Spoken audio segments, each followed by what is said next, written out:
रयत क्रांती संघटना 2014 पासून भारतीय जनता पक्षाबरोबर आहे आणि आम्ही 2019ला लोकसभेची हातकणंगल्याची मागणी केलेली होती आणि त्या जागेची आम्ही पूर्ण तयारी केलेली होती।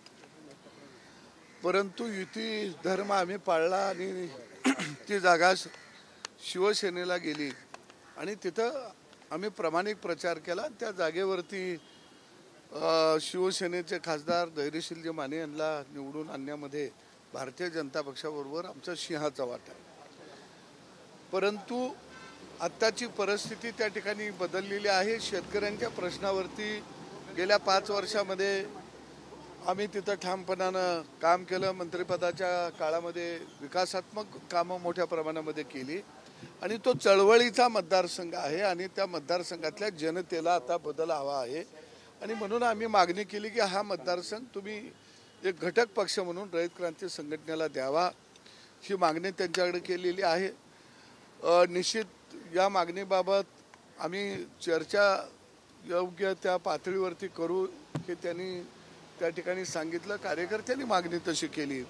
आता परत आम्ही वर्षावरती जाणार आहोत आणि मुख्यमंत्र्यांचीही भेट घेणार आहोत की हा मतदारसंघ चळवळीचा मतदारसंघ आहे आणि या मतदारसंघामध्ये गेली 10 वर्ष आम्ही नांगरट केल्या, तणकाट काढलं, या दगडधोंड येचली, ती बांध बंदिस्त आम्ही केलं, या त्या शेताला पाणी पाजलं, या आणि म्हणून आता येणारं पीक कुठंतरी शेतकरी म्हणून आम्हाला काढून द्या हे सांगायला मागायला आम्ही वर्षावर सुद्धा मुख्यमंत्र्यांच्याकडे जात आहोत आणि हा मतदारसंघ रयत क्रांती संघटनेला मिळालाच पाहिजे ही भूमिका माझी आज आहे, ठाम आहे या भूमिकेवर।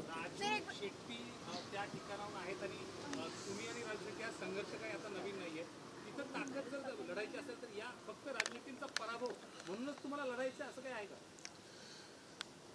मला कुणाचा पराभव करण्यासाठी लढायचं नाही। मला लढायचं आहे ते तिथला शेतकरी, शेतमजूर, 12 बलुतेदार, आलुतेदार यांच्या प्रश्नासाठी लढायचं आहे आणि खऱ्या अर्थानं तिथं जे काही 10 वर्ष जे खासदार होते माझे सहकारी, त्यांनी सभागृहामध्ये ज्या पद्धतीनं आवाज उठवला पाहिजे होता, FRP त्या ठिकाणी एका बाजूला वाढवण्याबाबतही कधी प्रयत्न केला नाही आणि दुसऱ्या बाजूला जर आपण बघितलं तर रिकव्हरीचा बेस 8.5% तो 10.5% गेला आणि शेतकऱ्यांचा पर टनाला 1000 रुपये ऊस उत्पादकांचा नुकसान झालं।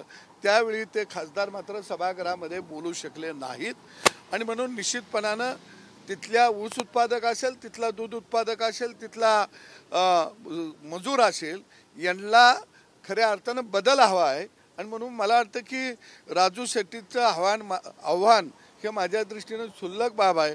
कारण गेल्या वेळी आम्ही 1.5 लाखाच्या वर फरकानं त्या ठिकाणी त्यांचा पराभव केलेला आहे आणि बहुजन समाज हा आजही एक आहे आणि मी आजही आपल्या माध्यमातून सांगतो की बहुजन समाजाला बहुजन समाजाचाच माणूस त्या ठिकाणी खासदार करायचा आहे। विरुद्ध विस्थापित असा संघर्ष करेन असं तुम्ही म्हटलं, नेमकं काय?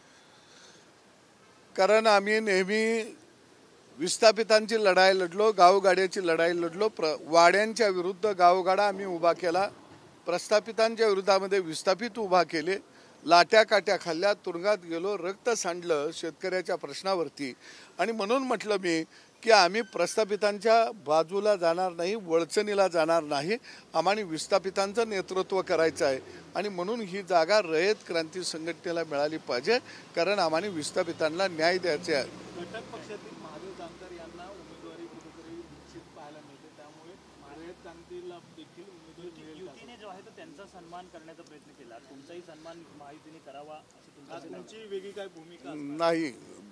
मला महादेव जानकर साहेबांनी जी जागा मिळवली किंवा त्यांनी युतीमध्ये यावं, युतीमध्ये राहावं ही माझी पहिल्यापासून भूमिका आहे आणि माझा स्वभाव हा ऐन मैदानामध्ये घेरण्याचा कधीच असत नाही आणि मी राजकारणामध्ये आलो ते अपवादानं आलो, अपघातानं आलो, कारण राजकारणामध्ये येण्याची परंपरा ही काही माझ्या घराण्यालाही नाही आहे आणि त्यामुळं मला वाटतं की माझा सन्मान देवेंद्र फडणवीस या व्यक्तिमत्वानं मला आमदार केलं, मंत्रिपद दिलं, भागात विकास करायला मला निधी दिला आणि त्या माणसाने जेवढं माझ्यासाठी करायचं ते भरपूर केलेलं आहे. मी देवेंद्र फडणवीस या व्यक्तिमत्वावर मी माझी मान ठेवलेली आहे.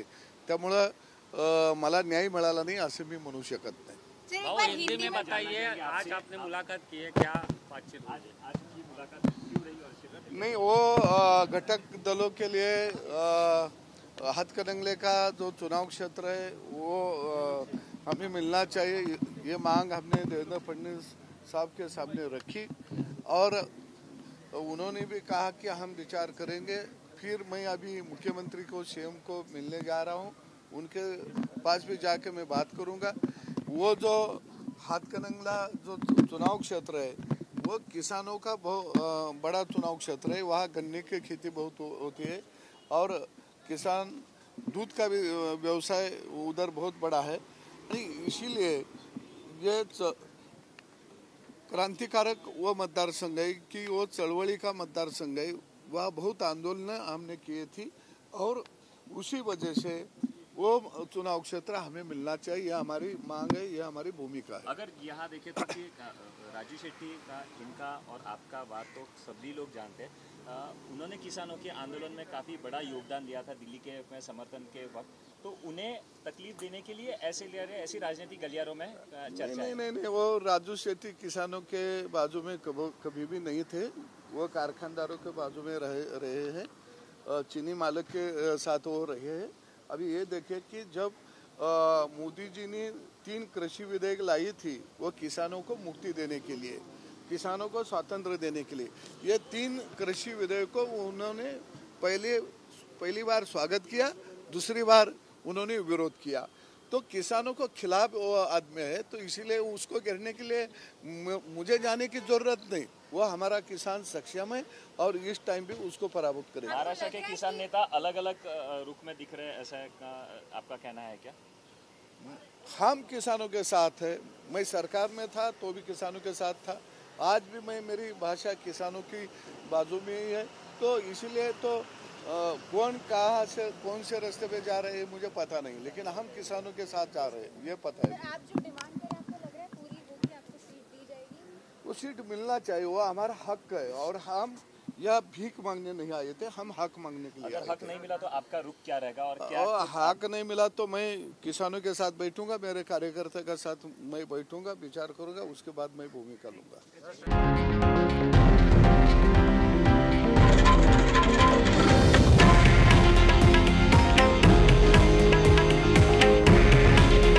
हे आहे देशातील नंबर 1 न्यूज नेटवर्क आणि आपण पाहत आहात TV9 मराठी. काळजी तुमची, हित महाराष्ट्राचं.